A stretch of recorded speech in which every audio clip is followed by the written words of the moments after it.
bertahan di tanah yang kering. Yeremia 17 ayat 7 dan 8. Yeremia 17 ayat 7 dan 8.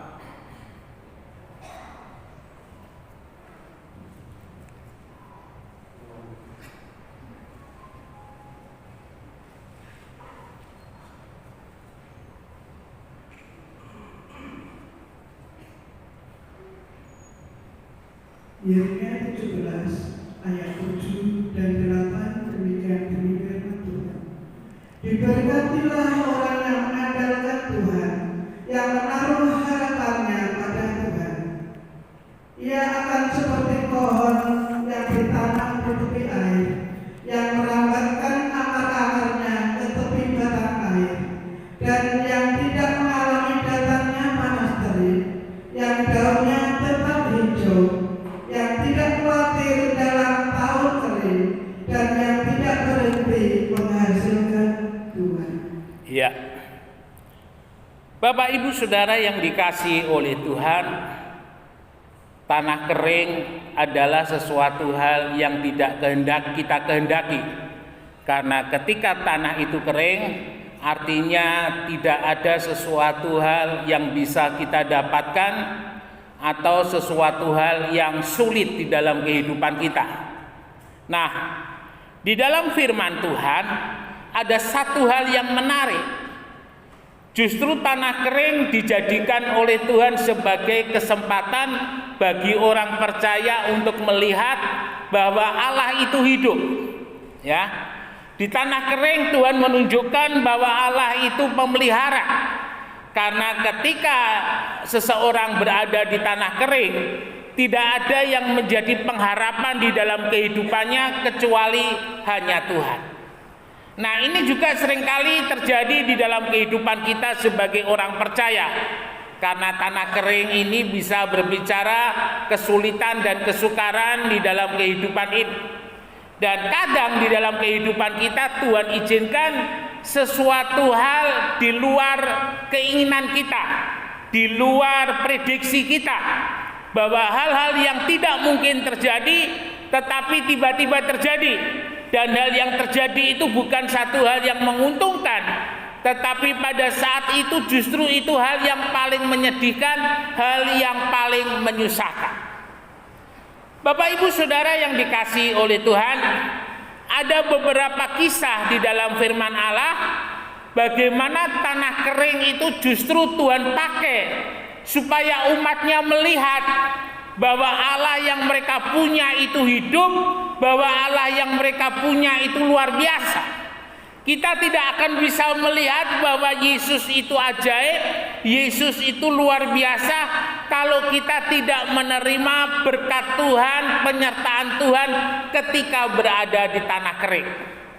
Kita melihat beberapa contoh. Yang pertama adalah kehidupan Ishak.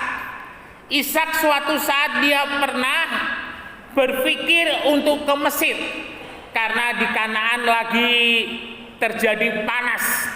Dan rupanya kalau di Israel sana kalau lagi musim panas itu luar biasa panasnya di padang gurun. Tetapi kalau dinginnya luar biasa. Dan saat itu terjadi kekeringan di Kanaan, ya. Dan kekeringan ini rupanya sudah menjadi satu hal yang wajar, sesuatu hal yang sering. Dan Ishak mencoba belajar melihat apa yang dilakukan oleh Abraham bapaknya. Ketika terjadi satu kekeringan di Kanaan, Abraham pergi ke Mesir dan Ishak mencontoh apa yang dilakukan oleh Abraham. Dan ketika Ishak hendak berangkat ke Mesir untuk boleh membawa kehidupannya lebih baik daripada di Kanaan, tetapi Tuhan mencegah Ishak, jangan ke Mesir. Bapak Ibu Saudara, dan yang menarik, Tuhan tidak memerintahkan Ishak ke tanah yang subur, Tuhan tidak memerintahkan Ishak ke tanah yang baik, Tuhan tidak memerintahkan Ishak ke satu tempat yang dekat dengan mata air. Justru Tuhan memerintahkan Ishak untuk ke Gerar, ya. kalau tidak salah, karena yang terjadi di Alkitab dengan yang terjadi sekarang ini ada banyak salah penafsiran. Dan suatu saat pernah saya baca bahwa Gerar itu kemungkinan dekat-dekat dengan Gaza, ya, Gaza yang lagi berkonflik sekarang.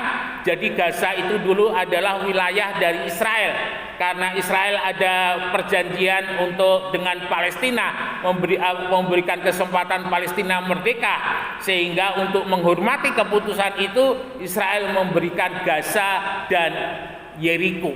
Nah, Bapak Ibu Saudara, Gaza yang saya lihat sepintas dari apa yang ada di televisi, karena kalau kita tur ke Israel kita tidak bisa masuk ke wilayah-wilayah yang pendudukannya itu diserahkan kepada Palestina.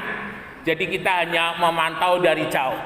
Itu adalah tanah yang kering, dan Tuhan memerintahkan kepada Ishak secara manusiawi pada saat itu. Gerar itu adalah tanah yang kering, tanah yang tandus, tanah yang tidak mempunyai masa depan. Saudara yang dikasihi oleh Tuhan, dan ini sesuatu hal yang bertolak belakang dengan apa yang Tuhan katakan kepada Abraham, bahwa Abraham dan keturunannya akan diberkati dan mereka akan menjadi berkat. Tetapi kenyataannya sekarang adalah justru Tuhan memerintahkan Ishak ke tanah yang kering. Bapak Ibu Saudara, ketika Tuhan berkata kepada Ishak untuk menuju ke Gerar, ke tanah yang kering, saya yakin Ishak sempat beberapa saat dia bingung. Dia bingung karena ini tidak sesuai dengan apa yang dikatakan oleh bapaknya Abraham. Dan ini juga yang tidak pernah dia dengar ketika Tuhan berbicara kepada Ishak. Dan ini adalah sesuatu hal yang membingungkan. Nah, Bapak Ibu Saudara yang dikasihi oleh Tuhan, ketika kita melihat Ishak ketika berada di persimpangan jalan, kalau boleh saya katakan, antara yang dia lihat dengan mata, Gerar itu tanah yang kering, dengan yang Tuhan katakan kamu pergi dan aku akan memberkati. Ini adalah dua hal yang membuat satu kebimbangan di dalam kehidupan Ishak.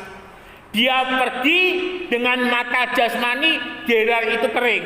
Tetapi Tuhan berjanji kalau Ishak pergi, Tuhan akan memberkati. Dengan kata lain, secara gambaran begitu, Tuhan memberkati, artinya tanah yang kering itu menjadi tanah yang baik untuk ditanami dan Ishak akan berhasil.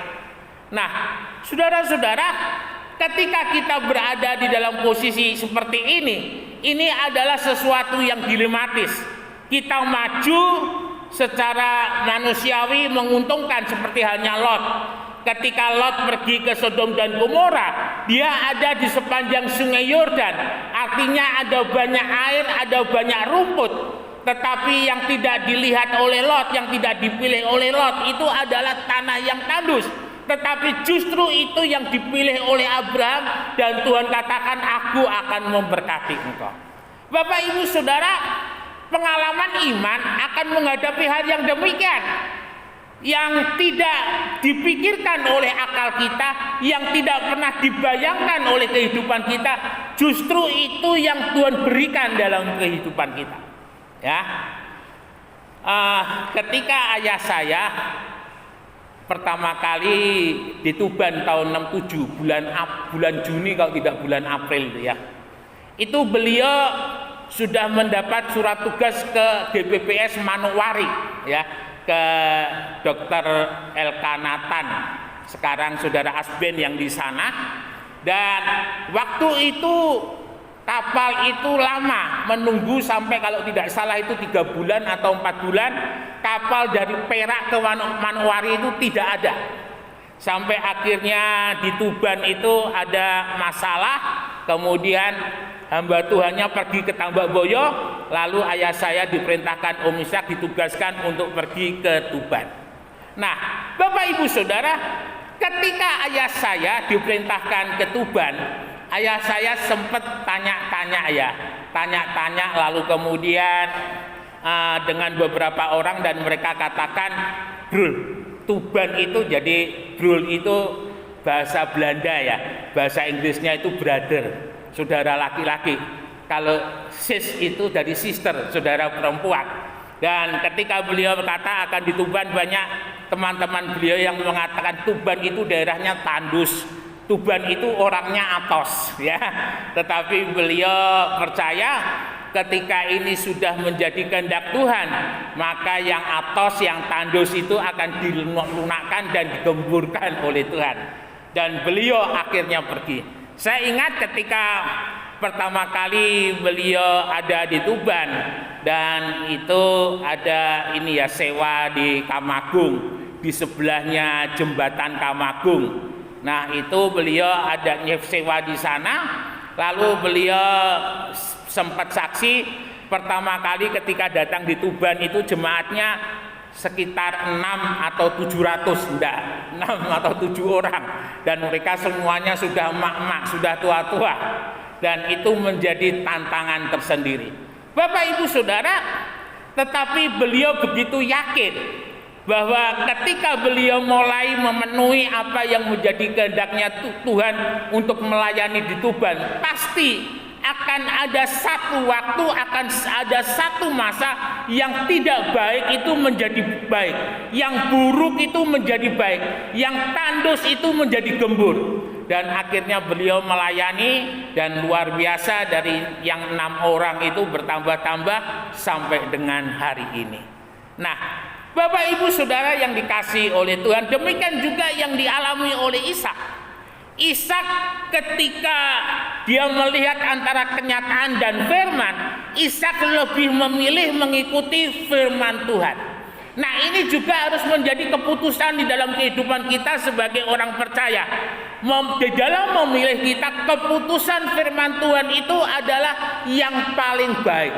Keputusan firman Tuhan itu adalah yang paling tepat. Dan ketika kita menurut apa yang dikatakan oleh firman Tuhan, maka itu artinya kita berada di pihaknya Tuhan. Dan kalau kita ada di pihaknya Tuhan, segala sumber pertolongan, segala sumber berkat itu akan turun menyertai atas kehidupan kita. Bapak Ibu Saudara, saya yakin ketika Ishak berada di Gerar, ketika dia memulai memegang cangkul dan mengolah tanah yang ada di Gerar, saya yakin Ishak ketika mencangkul yang ada di mulutnya itu selalu, yang kalau boleh saya katakan, Tuhan memberkati. Setiap hari melihat tanah yang keras, tanah yang tandus, Ishak selalu katakan Tuhan memberkati, Tuhan memberkati. Saudara bisa bayangkan berapa kali dalam sehari Ishak berkata Tuhan memberkati, karena perkataan orang percaya itu ada kuasa. Dan itu yang membuat ketika Ishak berada di Gerar, tanah yang menjadi bagiannya dia kerjakan dan dia taburi benih yang luar biasa. Saudara bisa bayangkan di yang lahan yang luas di Gerar itu hanya tempatnya Ishak saja yang tumbuh gandum. Itu luar biasa. Semua mata melihat, semua mata membelalak. Mungkin mereka juga sempat tanya, Pak Ishak pakai bibit apa ya? Pak Ishak pakai ramuan apa ya? Semuanya tanya, karena mereka tahu tidak mungkin di Gerar itu ditanami tumbuhan bisa tumbuh, tetapi justru di tanahnya Ishak ditaburi benih gandum bisa tumbuh. Dan yang luar biasa firman Tuhan katakan, pada tahun itu juga Ishak menuai 100 kali lipat. Artinya apa? Artinya benih yang ditabur oleh Ishak itu minim atau 0 kematian. Jadi semua yang ditabur itu hidup, dan semua yang ditabur itu mengeluarkan hasil yang luar biasa. Bapak Ibu Saudara, kita harus sadar bahwa kehidupan kita sebagai orang percaya tidak bisa hanya bersandar dengan akal kita, tidak hanya bisa bersandar dengan kekuatan kita, tetapi kita juga harus sadar iman dan kekuatan itu harus berjalan bersama-sama. Iman dengan hikmat itu harus berjalan bersama-sama.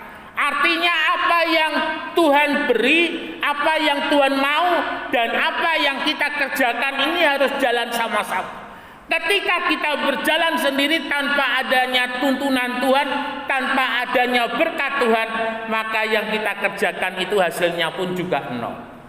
Nah, ini yang dialami oleh Ishak.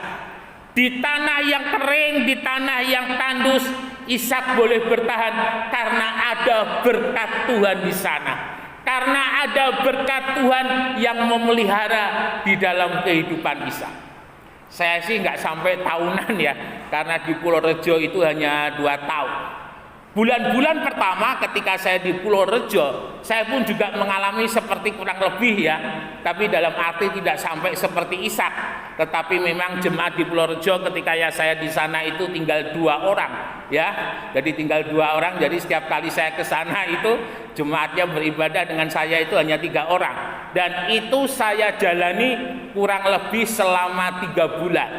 Jadi 3 bulan itu saya lebih banyak mengajak jemaat untuk doa, untuk minta pimpinan dan kekuatan daripada Tuhan. Secara manusiawi Bapak Ibu Saudara, kalau setiap minggu ketemunya hanya 3 orang itu saja, maaf, secara manusiawi bosen ya kira-kira.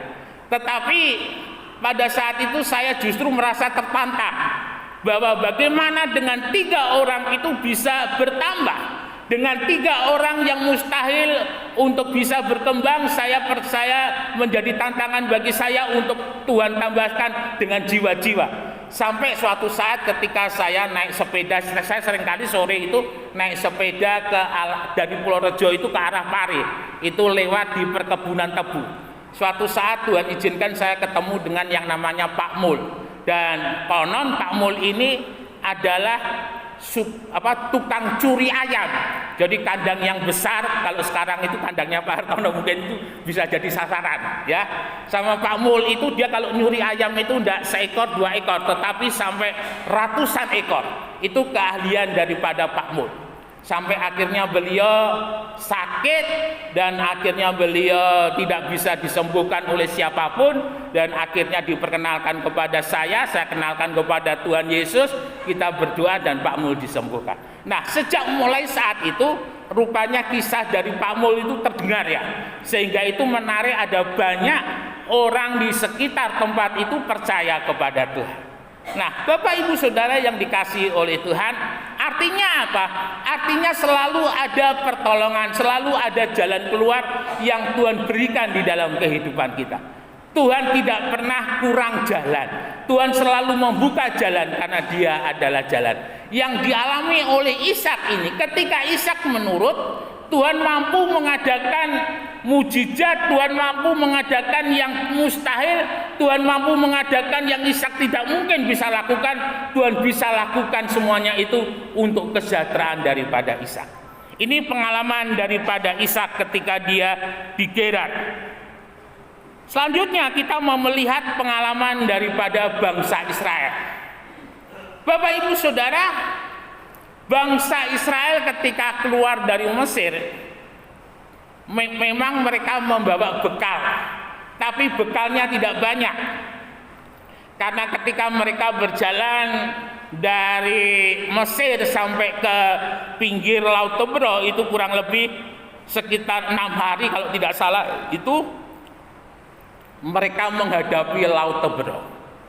Dan ketika mereka menghadapi Laut Tebro, mereka berhenti karena mereka tidak mungkin melewatinya. Dan ketika mereka berhenti menghadapi Laut Tebro, belum sempat berjalan lagi, orang Mesir sudah mengejar. Dan ketika orang Mesir mengejar, yang ada di benak mereka itu adalah kematian. Benaknya orang Israel, ada orang Mesir, itu adalah kematian.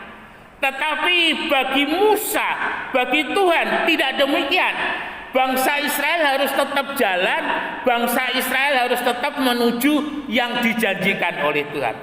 Kalau saudara lihat pengalaman daripada bangsa Israel di padang gurun, mengapa harus di padang gurun? Mengapa harus ada tanah perjanjian?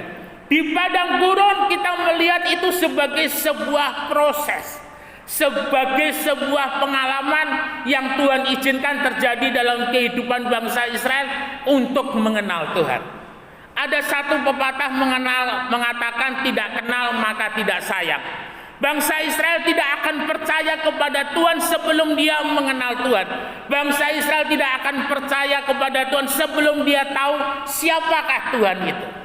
Nah, Bapak Ibu Saudara yang dikasihi oleh Tuhan, sepanjang perjalanan bangsa Israel keluar dari Mesir ke tanah perjanjian yang didahului dengan 10 tulah, bangsa Israel sudah melihat bagaimana ketika tangan Tuhan yang bekerja itu sungguh-sungguh dahsyat, dan mereka melihat laut itu terbelah. Dan yang menarik, sepanjang perjalanan mereka di padang gurun, jadi kalau menurut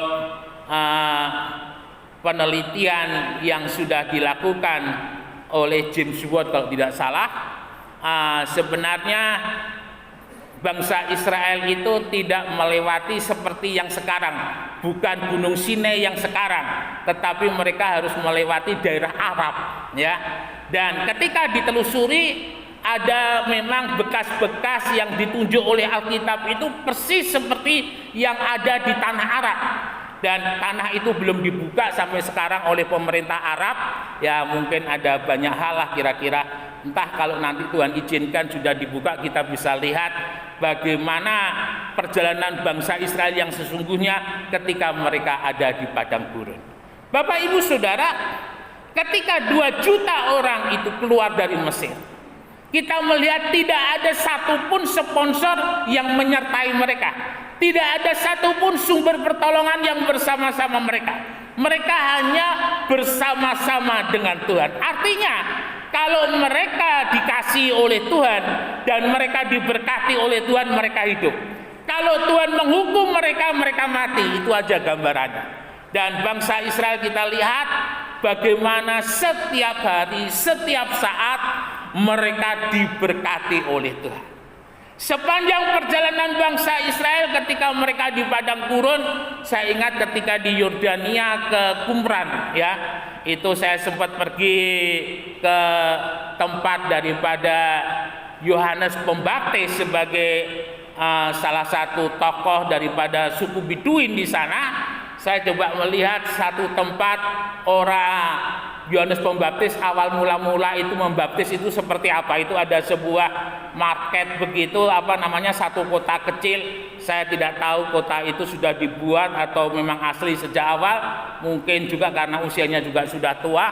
Tetapi ketika saya berjalan di sana cukup jauh dengan rombongan, yang namanya di padang itu betul-betul panas sekali, Bapak Ibu Saudara. Nah, saya hanya bisa membayangkan ketika bangsa Israel keluar dari Mesir, mereka ada di padang gurun, itu tidak ada yang melindungi mereka. Artinya kalau ada musuh mau menyikat mereka pasti habis.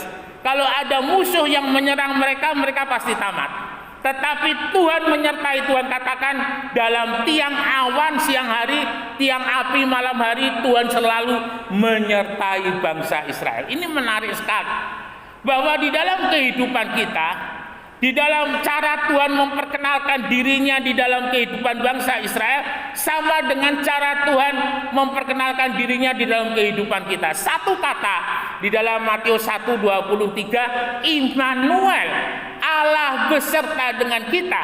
Itu adalah sebuah pernyataan bahwa Allah tidak pernah meninggalkan kita dalam segala situasi dan kondisi. Mengapa Immanuel itu harus disampaikan di dalam pasal yang pertama di dalam Injil Matius? Karena bangsa Israel, umat Tuhan, setelah pencurahan Roh Kudus di loteng Yerusalem, nyaris ceritanya rasul-rasul selain mereka menyatakan kuasa Tuhan yang luar biasa, tetapi mereka juga mengalami penganiayaan yang luar biasa. Saya hanya tidak pernah habis pikir, bagaimana orang percaya gereja mula-mula itu bisa bertahan sampai sedemikian rupa, ya. Dan yang menarik, sampai sekarang ada satu tempat antara Syria dengan Israel itu namanya Antioquia, tetapi tidak pernah tour guide itu menyarankan ke sana karena situasi dan kondisinya yang tidak aman. Nah, Bapak Ibu Saudara yang dikasihi oleh Tuhan, tetapi lewat perjalanan bangsa Israel kita boleh belajar. Tuhan tidak pernah meninggalkan kita. Ketika Tuhan memanggil di dalam kehidupan kita, Tuhan pasti menyertai kita. Apapun hari-hari ini yang sedang kita hadapi, ingat baik-baik, Tuhan selalu menyertai kita. Siang hari, malam hari, sore hari, Tuhan selalu ada bersama dengan kita. Immanuel itu akan selalu memberkati di dalam kehidupan kita.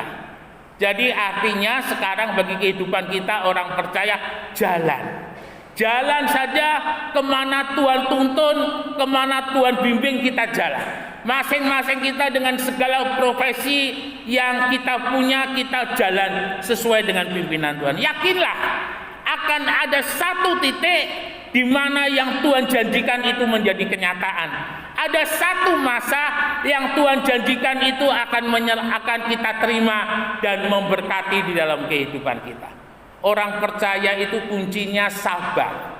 Bagaimana kita sabar menanti jawaban Tuhan, kita sabar menanti jadinya Tuhan itu menjadi kenyataan.